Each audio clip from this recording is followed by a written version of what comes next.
Segundo ano, setor A, células sanguíneas. Portanto, células do tecido conjuntivo sanguíneo. Lembre-se, tecido conjuntivo sanguíneo. O nosso sangue é formado basicamente por plasma, que é a parte líquida do sangue. O plasma é basicamente rico em água.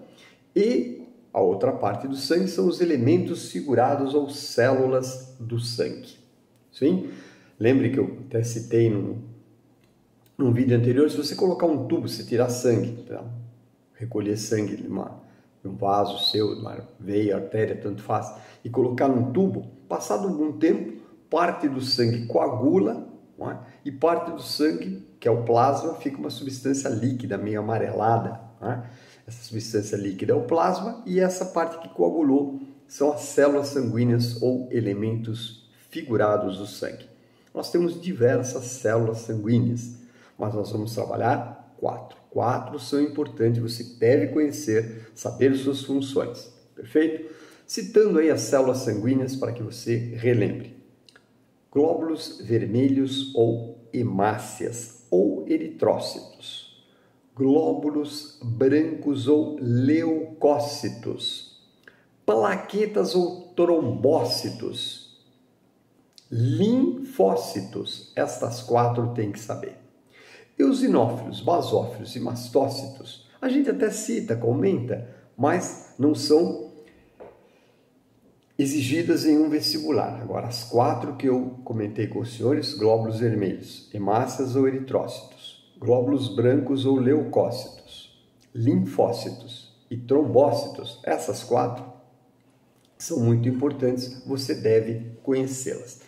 Citamos já em vídeos anteriores os linfócitos. Estão aí muito na moda os linfócitos, né? Porque eles fazem parte do nosso sistema imunológico, a fábrica dos anticorpos. É aí que entra a história da vacina. A vacina quer estimular os linfócitos a produzir as defesas, produzir os anticorpos, que são proteínas.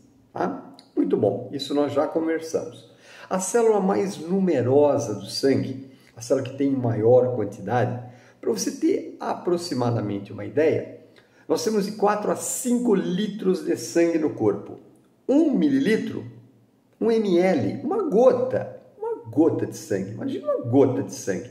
Ela tem só de glóbulos vermelhos ou hemácias, mais ou menos 5 milhões de células.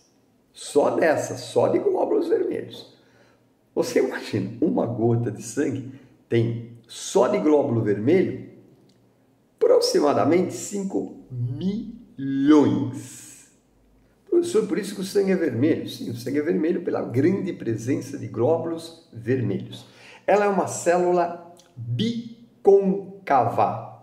Bicôncava significa que ela tem 2 concavidades. É como se você pegasse um círculo e achatasse assim, ó. Então ela fica uma estrutura bicôncava. Ela não tem núcleo. Professor, anucleada. Anucleada. Pô, mas pera, não tem núcleo. Mas se não tem núcleo, pois é, não tendo núcleo, é uma célula que não vive muito tempo, porque o núcleo comanda todas as atividades da célula, e sem comando, sem núcleo, o tempo de vida dessa célula é muito curto. Se comparada com as demais células, ela vive apenas de 3 a 4 meses. É pouco, não é? É pouco. Professor, mas você disse que tem milhões e milhões e milhões e milhões e milhões. Pois é. E se elas não têm núcleo, elas não conseguem fazer divisão celular. Concordo com você plenamente. Se elas não têm núcleo, elas não se dividem, não fazem mitose. Então alguém tem que fabricar glóbulos vermelhos para nós. Sim, alguém tem que fabricar. Quem fabrica? Medula vermelha dos ossos. Os nossos ossos, principalmente os grandes ossos, chamados ossos longos, o interior do osso é formado por uma estrutura chamada medula vermelha. Essa estrutura do interior dos ossos, chamada medula vermelha, por um processo chamado eritropoiese ou hematopoiese, fabrica os glóbulos vermelhos. Ah, olha, professor, quer dizer que os glóbulos vermelhos não se multiplicam, não fazem mitose? Não. Por quê? Porque eles não têm núcleo. É uma célula anucleada. Isso é muito importante, porque é típico isso, né, de se perguntar no vestibular. Quem fabrica, né, que característica importante, ela não tem núcleo, é uma célula anucleada. Então, quem fabrica é a medula vermelha dos ossos. Aliás, leucemia, câncer no sangue, é justamente um problema na medula vermelha dos ossos, que para de fabricar os glóbulos vermelhos. Hoje, felizmente, né, nós temos não só medicamentos que podem curar, como também transplante de medula. Nós podemos doar medula em vida, que ela se regenera. E a pessoa que, obviamente, né, tem esse problema, mas precisa receber medula sadia de algum doador voluntário. Muito bom. Dentro do glóbulo vermelho não tem núcleo. Nós chamamos o núcleo que tem dentro, nós chamamos de núcleo de hemoglobina. Hemoglobina é o núcleo, que não é genético, tá? Não tem DNA, não tem cromossomos. É o núcleo de ferro. A hemoglobina é rica em ferro. Professor, por que será que tem hemoglobina no glóbulo vermelho? Por que será que tem essa hemoglobina rica em ferro? Porque a principal função do glóbulo vermelho, da hemácia ou eritrócito, é justamente o transporte de oxigênio. E o transporte de oxigênio se dá ligando o oxigênio ao ferro. O ferro é um aceptor, ele adora se ligar ao oxigênio. Então, o ferro é o componente mais importante da hemoglobina.